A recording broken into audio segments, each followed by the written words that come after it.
Model building, part 1 of a series on regularization. So more data beats better algorithms, but only if the model can handle more data. Typically, the more complex, the more parameters, and the more parameters, the better the model is at handling more data in general. But that means we're going to be using models with many weights. And more weights makes overfitting a bigger problem, and more weights makes excessive bias untenable. So we're going to need new algorithms and more feature engineering. We're going to need models that can handle and even improve with more data. We need models that are not more powerful, but instead are more manageable when employed with more and more and more data. Often, and in this course very often, weights will occur as coefficients of matrices. In fact, many of our models are going to be based on a linear algebra model known as multilinear regression. So what is multilinear regression? Well, suppose we have structured data of this form, variables or features x1 to xn with a response variable y. We want a model that is a function of the variables with parameters. And notice our y here is associated with the entire real line or with some vector space. Therefore, this is a regression problem. So we're going to let F be the m by n matrix of the features, and y is going to be the sampled responses, the actual values. Multilinear regression says we want to minimize over the parameter vector beta, f beta minus y, that quantity squared in the Euclidean norm of our vector space. If we expand our Euclidean norm squared, it looks like this: a sum over the rows of beta 1 xi1 up to beta n xin minus y sub I quantity squared. The argmin is beta hat. The result is a model of the form f of x1 to xn is equal to beta 1 x1 up to beta n xn, where beta hat and the betas with hats on them are our estimated argmin parameters. For example, suppose we had linear plus noise, y equals 2x plus 3 plus noise. Then here's what our data would look like. We'd have an x and we'd have a y. And our model for linear would be beta naught plus beta 1x.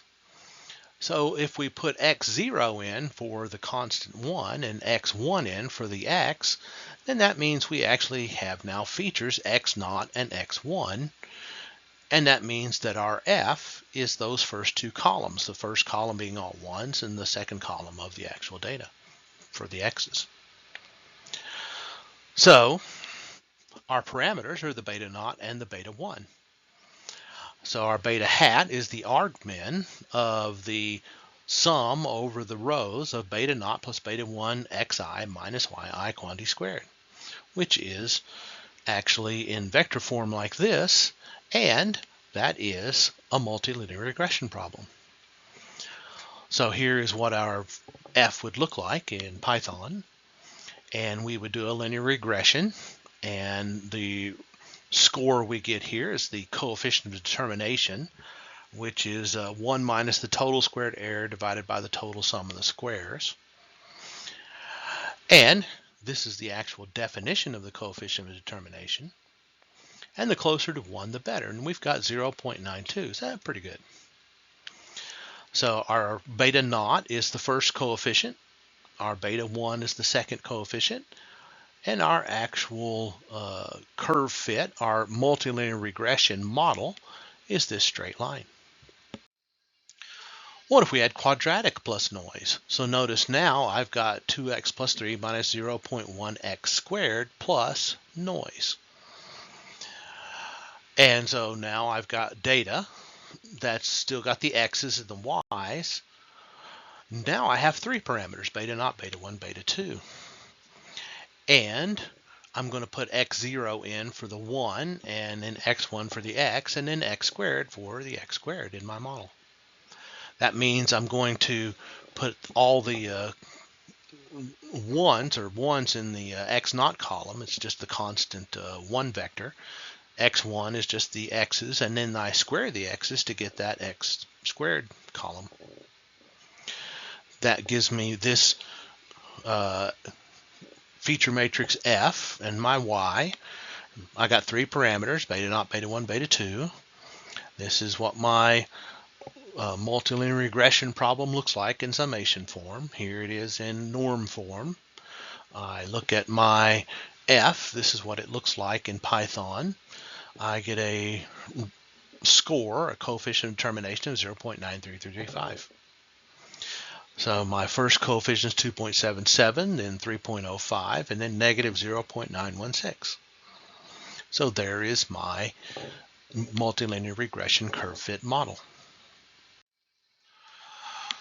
Now, I can also get that by using the pseudo-inverse times y, the pseudo-inverse of f. That's how I actually get these coefficients. But typically in data science, we're only given the data and not the form of the model the data should be fit to. So we have to use feature engineering to discover the form of the model. We're not told it's linear or quadratic or cubic. That's something we have to figure out. So that means we often use polynomial features. We've seen this before. Given structured data, y here is our sampled responses, and it's a regression problem. Feature is a function mapping R into R. Observation is the feature applied to the data. And so we get from the structured data, we get a structured data of this new form with these feature variables. And that's the f and then the y.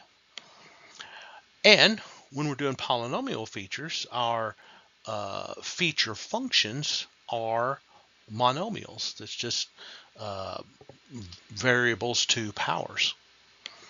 These are called polynomial features for obvious reasons. And we've already done it. We created power x naught and x squared, for instance, just a minute ago.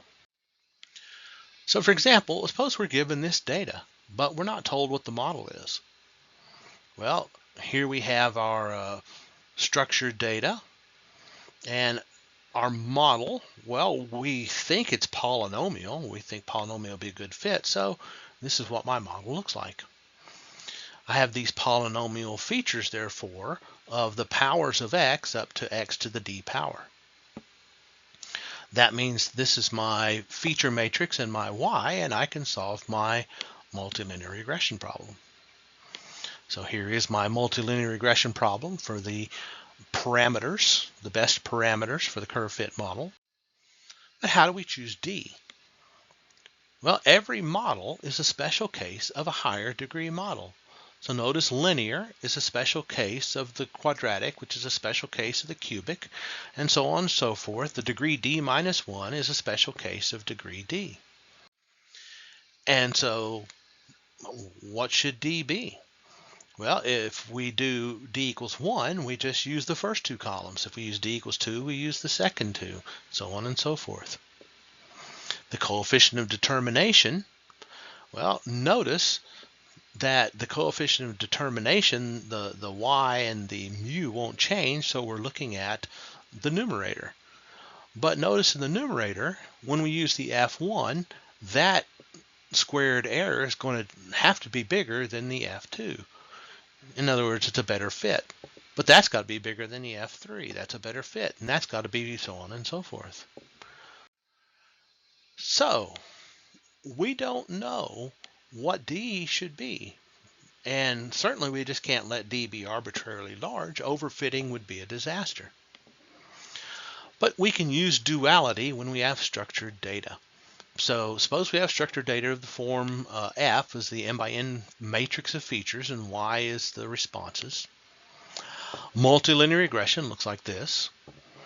But notice I can write it in summation form like this, as we've already seen. And notice now I'm using weights w instead of parameters beta. This is the exponent of a Gibbs form, sometimes called a mean squared error kernel. We're minimizing, therefore, a likelihood function. This is a likelihood function, which means it's also necessarily a cross entropy function. So now, if we have y1 to ym as independent trials of y, where little y1 to little ym are the values of y1 to ym respectively, then p true is the probability distribution of y. It's the true model. So it looks like this in function notation. I'm going to denote the empirical distribution by p tilde sub m of y, and those are just the relative frequencies.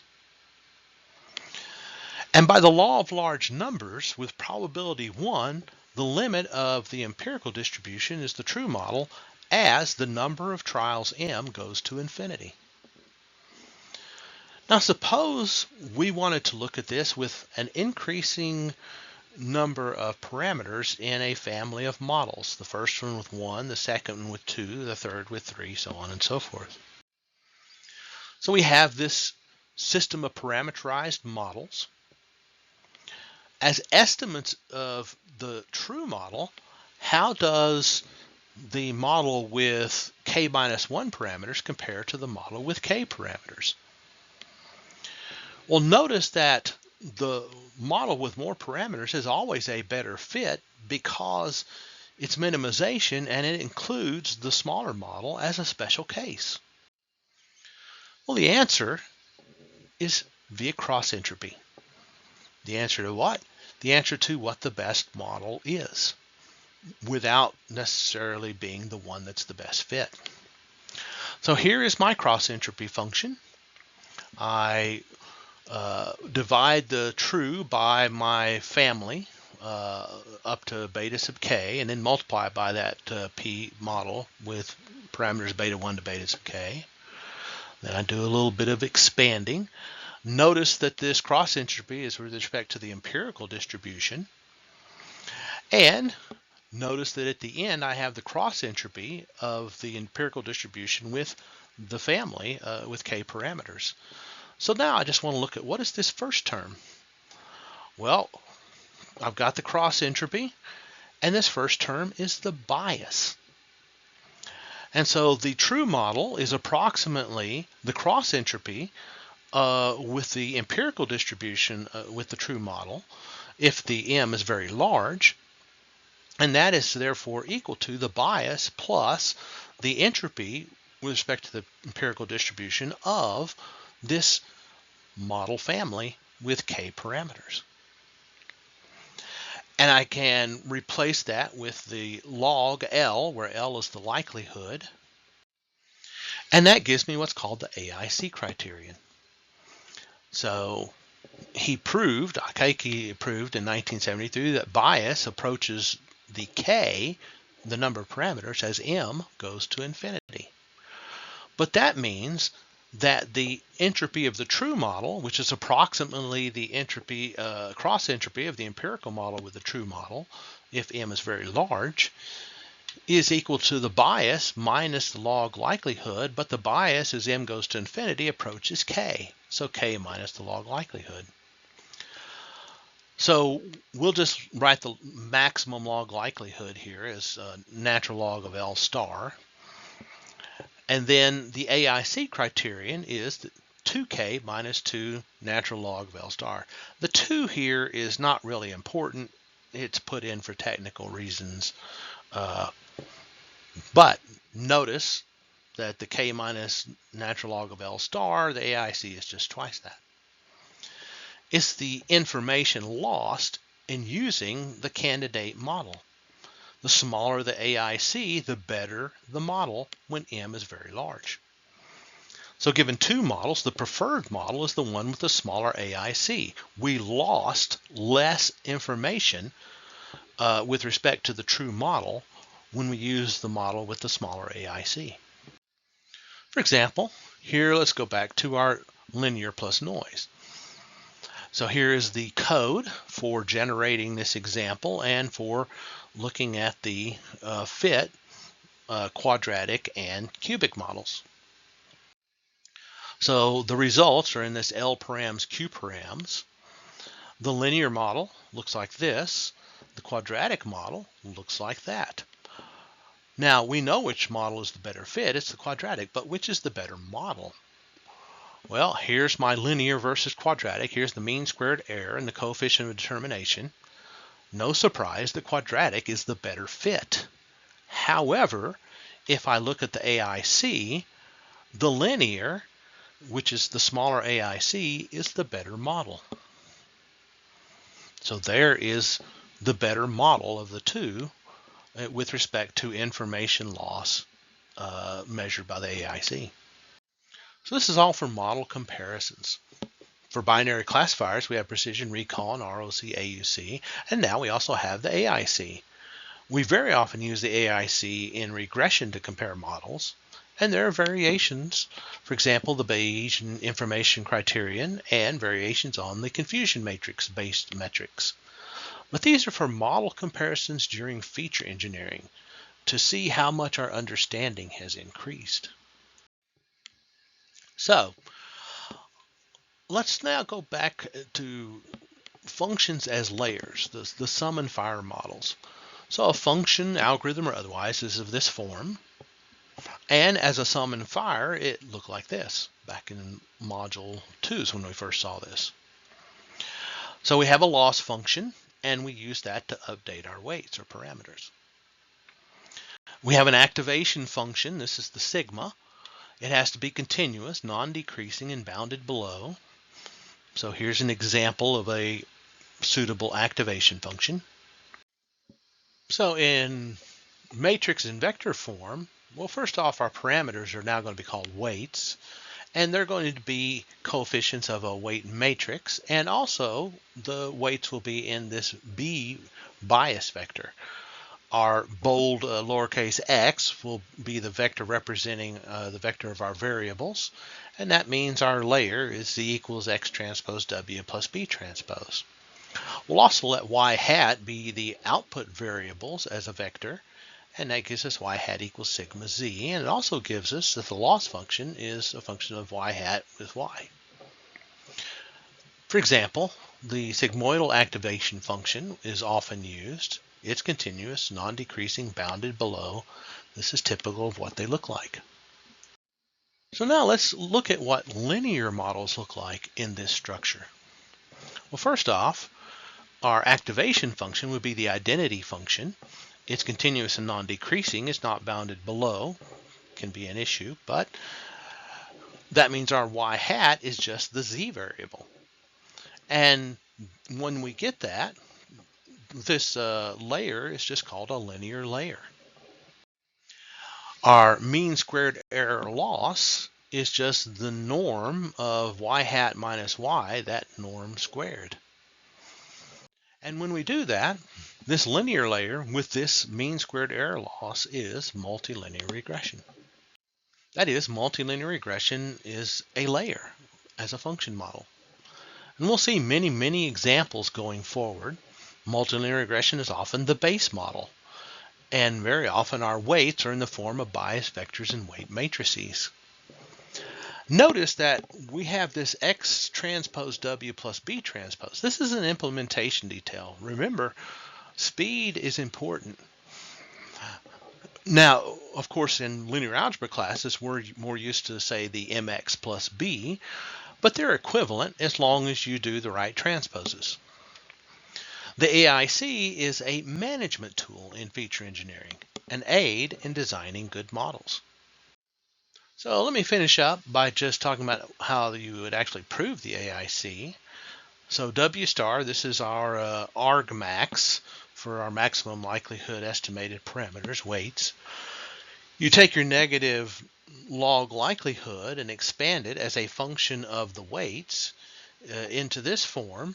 So you have your cross entropy term at W star, and then your first derivative, and then this quadratic term with the transpose in it. That's essentially this multidimensional second derivative. That first derivative is 0 because we're in argmax W star. So that means we end up with the negative log likelihood looks like this.